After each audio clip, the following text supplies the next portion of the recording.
নমস্কার, আমি রুতলেন। Radio new টাউনের সমস্ত দর্শক শ্রোতা বন্ধুদের অনেক অনেক স্বাগত জানাই। আজকে ওয়ার্ল্ড হাইপার টেনশন ডে। তো এই হাইপার টেনশন ব্যাপারটা কী সেটা জানবার জন্যই আজ আমাদের সঙ্গে রয়েছেন কনসালটেন্ট ডায়েটিশিয়ান পল্লবী চ্যাটার্জি। নমস্কার। তো পল্লবী, প্রথমেই অবভিয়াস প্রশ্ন যেটা আসে আমাদের সকলের মাথায় সেটা হচ্ছে হাইপার টেনশন ব্যাপারটা কী? হাইপারটেনশন মানে এলিভেটেড ব্লাড প্রেশার বা উচ্চ রক্তচাপ। আমরা জানি আমাদের ব্লাড প্রেশার নর্মাল থাকা উচিত 120/80। এরপর যদি আরেকটু বেশি থাকে সেটাকে আমরা বলে থাকি প্রি হাইপারটেনশন, যেখানে সিস্টোলিক থাকে 120 থেকে 139 এবং ডায়াস্টোলিক থাকে 80 থেকে 89। তার আরেকটু বাড়া হলে আমরা বলি স্টেজ 1 অফ হাইপারটেনশন, যেটা 140 থেকে 159 অবধি থাকে সিস্টোলিক এবং 90 থেকে 99 থাকে ডায়াস্টোলিক। তার চেয়েও আরেকটু বাড়লে আমরা সেটাকে বলি স্টেজ 2 হাইপারটেনশন, যেখানে 160 বা তার বেশি থাকে সিস্টোলিক ব্লাড প্রেশার আর 100 বা তার বেশি থাকে ডায়াস্টোলিক ব্লাড প্রেশার। ওকে, সো মানে আমরা হাই ব্লাড প্রেশার মানেই হচ্ছে 120-35 অবধি ইজ অ্যালাউড, তাই তো? প্রি হাইপারটেনশন হয়ে গেলেই ঝুঁকি রয়েছে, কিন্তু ঝুঁকি। ওকে, সো আমরা কেমন করে মাপবো? কারণ ডাক্তারের কাছে যেতে হবে বা অ্যাটলিস্ট কম্পাউন্ডারের কাছে যেতে হবে, যেখানে গিয়ে আমরা বিপি মাপতে পারি। আজকাল অবশ্য বাড়িতে অনেকেরই বিভিন্ন ধরনের ইনস্ট্রুমেন্ট রয়েছে যেটা মাপা যেতে পারে। তো কিভাবে আমরা নিজেরা বা এক্সপার্টদের কাছে গিয়ে মাপবো বা মাপাবো, আর কত ফ্রিকুয়েন্টলি আমরা বিপি মেজার করব? এখন ব্লাড প্রেশার একটা মেজর সমস্যা। আমরা আগে জানতাম শুধু বয়স্ক মানুষদেরই হচ্ছে, কিন্তু ইদানিং দেখছি যে বাচ্চাদেরও হচ্ছে, মানে অ্যাডাল্ট নয়, টিনেজার, তাদেরও হচ্ছে। কাজেই স্ট্রেসফুল লাইফ, এসব অনেকগুলো ফ্যাক্টরস আছে যে কারণে ব্লাড প্রেশার হচ্ছে। তো ব্লাড প্রেশার আমরা যাদের হাইপারটেনশন ডিটেক্টেড নয় তাদের ক্ষেত্রে আমরা 15 দিনে একবার মাপবো, আর যাদের হাইপারটেনশন অলরেডি হয়ে গেছে তাদের 2-3 দিনে একবার তো নিশ্চয়ই মাপতে হবে। এবার মাপবার জন্য আমরা একটা ইনস্ট্রুমেন্ট ইউজ করে থাকি, স্ফিগমোম্যানোমিটার। ওটা ম্যানুয়াল আছে এবং এখন আধুনিক প্রযুক্তির মাধ্যমে আমরা ডিজিটালও পাই।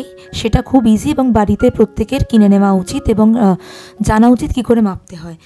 এবার ব্লাড প্রেশার মাপবার সময় কিছু আমাদের প্রিকশনস মেনটেন করতে হয়, যেরকম আমাদের একটা কাম পরিবেশে খুব ঠান্ডা হয়ে খুব কমফোর্টেবলি বসতে হবে এবং পিঠটা রেস্ট করে, মানে ব্যাকটা যেন রেস্ট করা থাকে সেই রকম। মানে আমরা ছোটোবেলা থেকে দেখেছি ডাক্তারবাবু এসে, আমি একটু এনাক্ট করে দেখাচ্ছি, ডাক্তারবাবু বলতো এরম করে বসো পিঠটা, তারপর জোরে জোরে নিঃশ্বাস নাও। মানে ছোটোবেলা থেকে দেখেছি, মানে আমরা যখনই একটু জ্বর হয়েছে বা যখনই একটু পালস রেট হাই বা কিছু,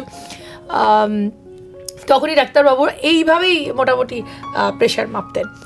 এছাড়াও পাটা ক্রস করে বসা যাবে না, পাটা মাটিতে টাচ করবে, আর আর্ম লেংথটা আমাদের হার্ট লেভেলে থাকবে, আর ব্ল্যাডার ফুল নিয়ে আমরা একটু বুঝতে পারবো এরকম থাকবে, হার্ট লেভেলে থাকবে হাতটা। আচ্ছা, এরকম ভাবে। ওকে। আর ব্ল্যাডার ফুল থাকা যাবে না, মানে ইউরিনেট করে আসতে হবে, মানে ব্লাড প্রেশারটা যাতে ঠিক মতো আসে। আর আর্মের ওপর যেখানে কাফটা পরানো হবে সেখানে ক্লোদিং না থাকলেই ভালো, বা মিনিমাল ক্লোদিং, যাতে ব্লাড প্রেশারটা ঠিক মতো হয়। ব্লাড প্রেশার মেজারমেন্টের সময় কাফ সাইজটা যেন ঠিক মতো থাকে, এই প্রিকশনগুলো নিতে হবে। আর আমরা বলি মিনিমাম 3টে রিডিং নিতে at an interval of 1 minute. 3টে রিডিং নিয়ে তার অ্যাভারেজ করতে। এবার ফার্স্ট রিডিংটা ঠিক আসতেও পারে, নাও আসতে পারে, তো 3টে রিডিং হলে মোটামুটি একটা আমরা ঠিকঠাক রিডিং পাবো। রাইট, তাহলে একটা অ্যাভারেজ করে আমরা বুঝতে পারবো যে আমাদের এখন স্টেটাসটা কি, এবং সেটা মোটামুটি যারা অলরেডি আন্ডার মেডিকেশন বা আইডেন্টিফাইড ডায়াগনোসড যাদের হাইপারটেনশন রয়েছে তারা 2-3 দিনের, 2-3 দিনে একবার, যাদের নেই তারা 15 দিনে একবার, 15 দিনে একবার কিন্তু নেওয়া উচিত। আমরা অনেকেই যারা ভাবি যে যখন শরীর খারাপ হবে বা যখন একটু মাথাটা ঘোরাচ্ছে বা মনে হচ্ছে আমার একটু টেনশন হচ্ছে, তখনই ডাক্তারের কাছে গিয়ে একটা বিপি মেপে এলাম, সেটা কিন্তু নয়। আর এই অ্যাওয়ারনেসের জন্যই বোধহয় আজকের দিনটা, এই অ্যাওয়ারনেস ক্রিয়েট করা উচিত। কারণ এবারের থিম হচ্ছে measure your blood pressure accurately, control it and live longer. So এই থিম থেকেই আমরা বুঝতে পারছি যে কেন এই আজকের দিনের উৎপত্তি, অ্যাওয়ারনেস ক্রিয়েট করার জন্য। তো অ্যাওয়ারনেস যখন ক্রিয়েটেড হবে তখন প্রথমেই আমাদের জানতে হবে যে সিমটমস কী, মানে কী করে আমি বুঝবো যে আমার হাইপারটেনশন রয়েছে। হাইপারটেনশনের খুব বেশি সিমটম আমরা দেখতে পাই না, ওই কারণেই হাইপারটেনশনকে সাইলেন্ট কিলার বলা হয়ে থাকে। কিন্তু যদি আমরা আনট্রিটেড রেখে দিই হাই ব্লাড প্রেশার বা হাইপারটেনশন জিনিসটাকে, তাহলে কিন্তু সিরিয়াস কমপ্লিকেশনস হতে পারে, যেরকম heart failure, heart attack, cardiovascular complications, যে কোনো ধরনের কিডনি ডিজিজ, ইরেকটাইল ডিসফাংশন, শ্বাসকষ্ট, লো বোন ডেন্সিটি, ভিশন লস এবং আরও অনেক সিরিয়াস কমপ্লিকেশনস। কাজেই হাইপারটেনশনকে কখনোই আনট্রিটেড রাখা যাবে না। ওই কারণেই বললাম একটু আগে 15 দিন অন্তর ব্লাড প্রেশার মেজার করতেই হবে, যদি হাইপারটেনশন না থাকেও বা, তাহলে আমরা যদি হাইপারটেনশন হয় আমরা সেটাকে ইমিডিয়েটলি ট্রিট করতে পারবো। একেবারেই তাই। তার মানে বুঝতে পারছি যে আনট্রিটেড অবস্থায় কিন্তু রাখা যাবে না, কারণ বেসিক্যালি কোনো সিমটম নেই, অন্যান্য রোগের যেরকম আমরা সিমটম পাই। তবে হ্যাঁ, স্ট্রেসফুল লাইফ আমাদের আজকাল সকলেরই, so it's better to be rather we should take the precaution.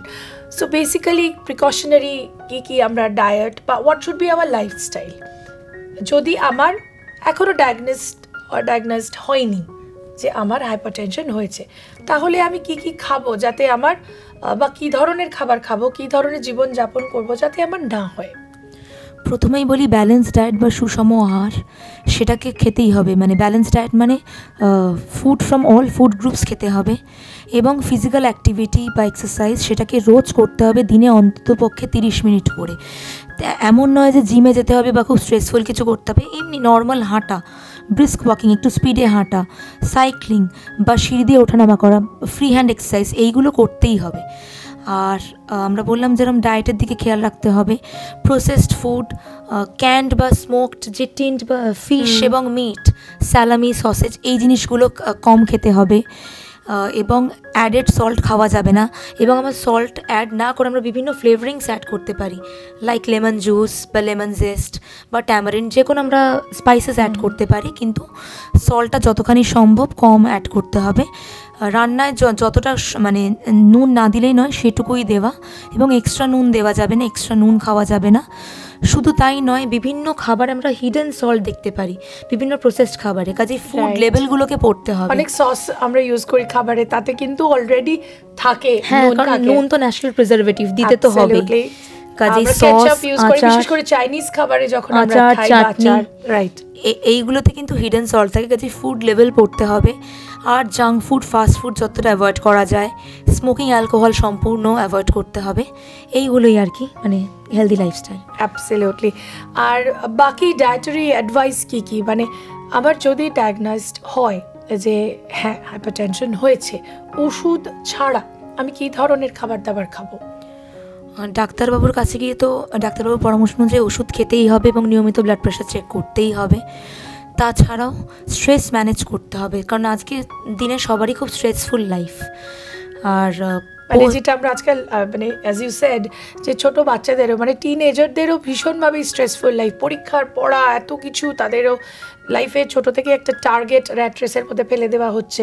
হ্যাঁ, লোকে 7-8 থেকেই লোকে জয়েন্টের প্রিপারেশন নিচ্ছে, সেটাও একটা চাপ। একদমই তাই, যে জীবনে ক্যারিয়ারে কি হবে না হবে সেই কারণে তারাও খুবই স্ট্রেসড। সো সেইটা হয়তো রিফ্লেক্টেড হচ্ছে, এবং তারপরে তো ডিফারেন্ট লাইফস্টাইল রয়েছে, যেটা জাঙ্ক ফুড খাওয়া বা ফাস্ট লাইফের সঙ্গে ফাস্ট ফুড, মানে স্ট্রেসের সঙ্গেও এই জাঙ্ক ফুড খাওয়াটাও অ্যাড অন হচ্ছে, রিলেটেড আর কি। মানে স্ট্রেস বাস্টার হিসেবে তারা জাঙ্ক ফুড খাচ্ছে, সেটাও দেখা যাচ্ছে, কিন্তু সেটা খারাপ হচ্ছে আখেরে। হ্যাঁ। আচ্ছা, আরেকটা জিনিস সেটা হচ্ছে যে ওবেসিটির সঙ্গে কি কোনো যোগাযোগ আছে? হ্যাঁ, ডেফিনেটলি আছে, কারণ ওবেসিটি হচ্ছে precursor of different non communicable diseases. কাজে ওবেসিটির সঙ্গে ডেফিনেটলি আছে। ওই কারণেই বলি যে আইডিয়াল বডি ওয়েটটা মেনটেন করতে হবে। আইডিয়াল বডি ওয়েট হচ্ছে একটা মানুষের হাইট অনুযায়ী তার ওয়েটটা কতটা হওয়া উচিত, সেটাকে বলা হয় আইডিয়াল বডি ওয়েট। যে কোনো অ্যাডাল্ট মেলের ক্ষেত্রে সেটা হাইট ইন সেন্টিমিটার -100, এবং যে কোনো অ্যাডাল্ট ফিমেলের ক্ষেত্রে সেটা হাইট ইন সেন্টিমিটার -105। কাজে সেই আইডিয়াল বডি ওয়েটটা মেনটেন করতেই হবে যে কোনো ধরনের এনসিডিকেই অ্যাভয়েড করার জন্য, নট অনলি হাইপারটেনশন। রাইট। আরেকটা ব্যাপার, রিস্ক তো আগেই আমরা অ্যাড্রেস করেছি যে কি হতে পারে। আমরা জানি মৃত্যু অবধি মানুষের হতে পারে, তো সেই কারণে we should be very very careful, কারণ আমরা জানি আমাদের জীবনটা কতখানি মূল্যবান এবং আমরা আমাদের পরিবারের জন্য কতখানি মূল্যবান। So we have to take care. তবে একটা প্রশ্ন এসেই যায়, যেহেতু পরিবারের কথা এলো, এটা কি জেনেটিক ডিজিজ? হ্যাঁ, আমাদের হাইপারটেনশনের বিভিন্ন কজ আছে, কিছু মডিফায়েবল, কিছু নন মডিফায়েবলের মধ্যে এটা পড়ছে যে ফ্যামিলি হিস্ট্রি। যদি ফার্স্ট ডিগ্রি রিলেটিভের আমাদের হাইপারটেনশন থাকে তাহলে কিন্তু হওয়ার প্রবণতা খুব বেশি। এছাড়াও যদি ডায়াবেটিস থাকে বা যে কোনো হার্ট ডিজিজ থাকে বা বয়স বাড়ার সঙ্গে সঙ্গে হাইপারটেনশন কিন্তু আক্রান্ত হতেই পারেন মানুষ। কিডনি প্রবলেম থাকে বা অনেক ক্ষেত্রে প্রেগনেন্সির সময় হাইপারটেনশন দেখা যায়, এইগুলো আমরা অ্যাভয়েড করতে পারি না।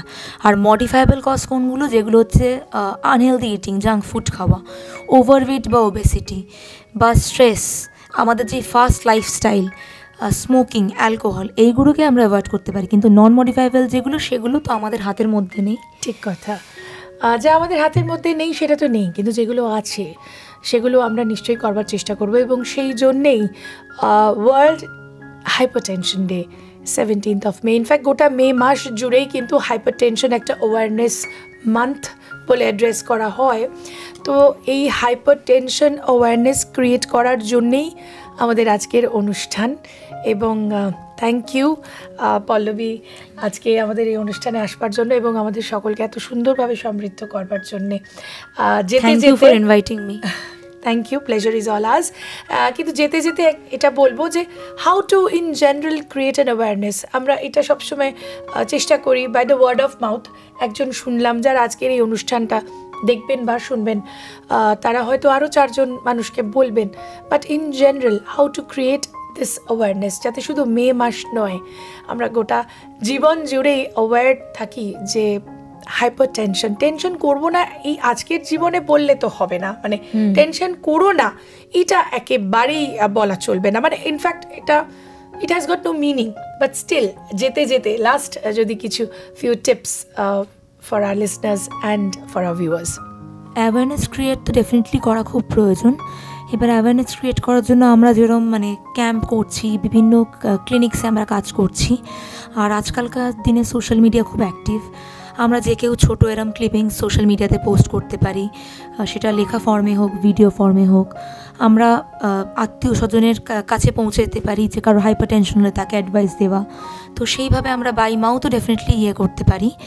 আর কিছু অ্যাডভাইস, মানে few tips to prevent hypertension, যেরকম হেলদি ডায়েট খাওয়া, ব্যালেন্স ডায়েট, সুষম আহার, ফিজিক্যাল অ্যাক্টিভিটি দিনে 30 মিনিটস, যে কোনো এরোবিক এক্সারসাইজ, মানে সেটা হাঁটা, সাইক্লিং, যোগা, তারপর ক্লাইম্বিং স্টেয়ার্স, এনিথিং হতে পারে।